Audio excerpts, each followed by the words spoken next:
Hello, NewAdvisee. This is Rachel Bruya. I will be your advisor for your graphic design interaction media degree.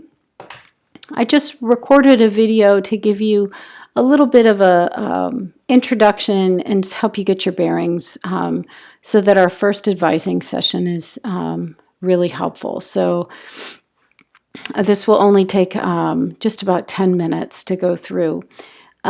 Really quickly, what I have right in front of me is your program plan sheet. This is a sheet that was developed to really help you know what is required for your degree and to help give you some tools and some ideas about what your career here at Stout will look like.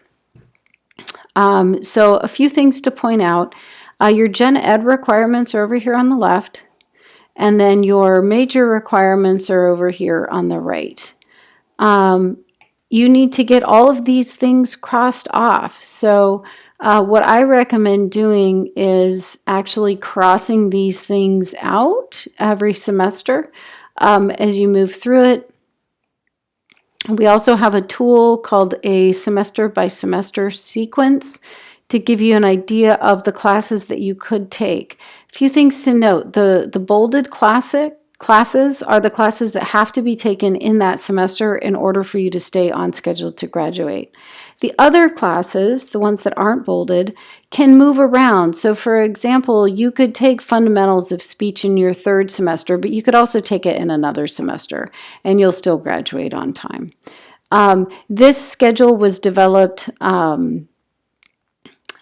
with some specific ideas about how, like, general psychology, for example, is really helpful in your third semester and as a prereq to consumer psych. But again, you can move these around if you need to, if you can't get into those classes. Also, as another example, Art History 319, History of Design, that's a class that is quite competitive to get into because so many of the BFA students are getting into it every semester. And oftentimes that's a class that people take later in the sequence. So don't panic, just replace it with some other class down in this area. Another thing I want to point out here is there's a Res A and a Res B requirement that's indicated right here. If you look down on your semester by semester sequence, there's no Res A or Res B listed on here, and that's because Res A, Res B is a subcategory to, for example, you need to find an analytic reasoning and natural sciences class that's also Res A or Res B so that it counts and you can fulfill that requirement. Hopefully that makes sense. Another tool that is really, really helpful, well, let me back up here really quickly. So every semester when you come meet with me for your individual advising appointment, you want to bring this sheet and you want to cross off what you have taken. So I have an example here of somebody that's just in the middle of their freshman year, and they've crossed out here what they've taken, and it really easily shows you that you need to take Art History 223, for example, as well as your next studio art courses, as well as some gen eds. So it's really a really helpful tool to help you know what you've done and what you need to do. So you want to do that every semester. Another really helpful advising tool is a graphic that Program Director Alex Dierman developed for GDIM, and this graphic sometimes gets tweaked and looks a little bit different. This is the very first one, but what it does is it gives you an idea of what year everything can be taken in, and then visually show you, for example, this first row needs to be taken in sequence. So it's just a really nice visual supplement to that program plan sheet. And we're all visual learners, so I find this really helpful.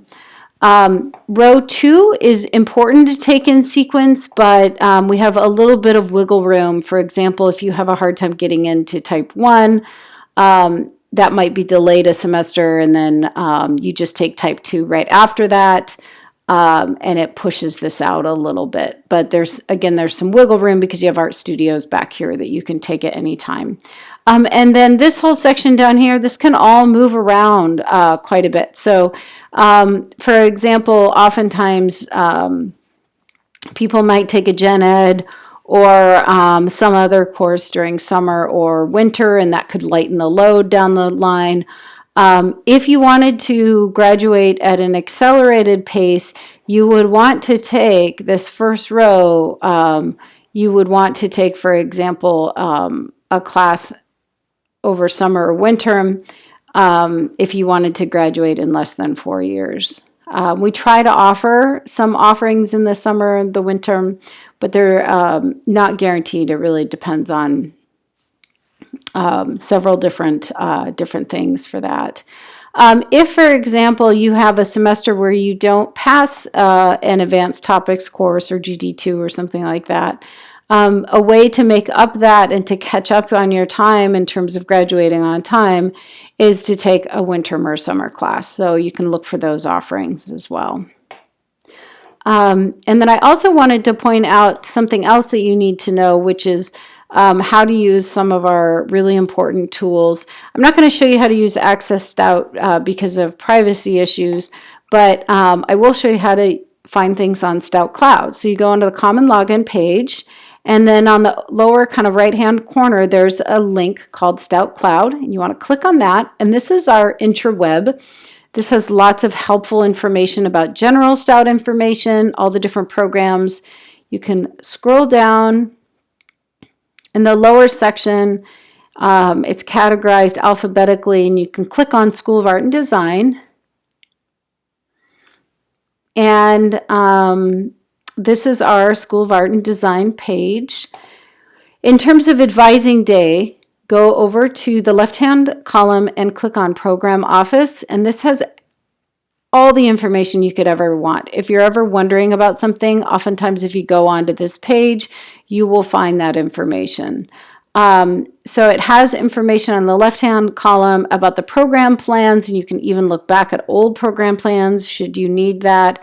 General announcements, for example, NPR is postponed until fall right now, as well as all of the information that you need, all of the forms and all that. Their contact information. The program plan office is on the 3rd floor of Applied Arts. You are always welcome to stop in and ask questions there. It's a very busy office, especially on advising day or the couple of days before, but oftentimes they have time to answer some questions. If they won't, they'll just have you make an appointment. In the middle column for advising day, this is one of your most important resources. If, for example, your program report is not acting correctly, if something it's showing you having no requirements, you need to declare your concentration. And this is the form that you would want to use. General course information, creating a what-if report. If, for example, you're an industrial design major that wants to switch to graphic design, you can go in and create a what-if report and find out what is supposed to allocate where and what else you would need to take in order to graduate with that switching your degree. And then I wanted to point out Gen Ed requirements. If you click on this, it will pull up the Gen Ed bulletins, and this will actually give you specific information about what will count for what Gen Ed. And this is the best way to figure out which classes to take. So you and I will talk very generally about, for example, how you need to take an analytic reasoning and natural sciences class. But if you go into this list, it will actually show you which classes will count for that. And this is one of our best resources. And then I also wanted to point out declaring a minor. This is something that we really see as a value add-in and really helps support your studies here at UW Stout is to add a minor. And then also I wanted to point out scheduling an appointment with Professor Alex Diermond. He is the Graphic Design Interactive Media Program Director. If you have something about internships or you have a special situation that you and I deem needs a appointment with him, this is where you would go to make appointments with him. And then on the right-hand column is an archive of the general advising sessions for advising day. And this is where you could go back if, for example, you remembered something that was included, but you wanted to watch it again to learn more details. You could go back into here. And that's a brief overview of how to get ready to be advised within the School of Art and Design. Welcome aboard, and I look forward to my first advising session with you.